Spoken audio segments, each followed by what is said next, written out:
welcome to Lonestar Family Farms. I hope you enjoy your visit. Farmer Josh here at Lonestar Family Farm. We're wrapping up a great season. We still got 2 more Saturdays, including this one.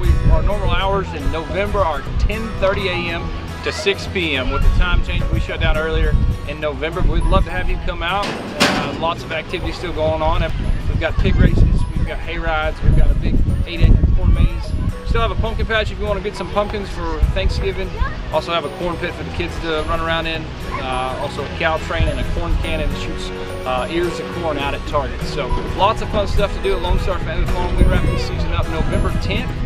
We'd love to have you come out and see what we have going.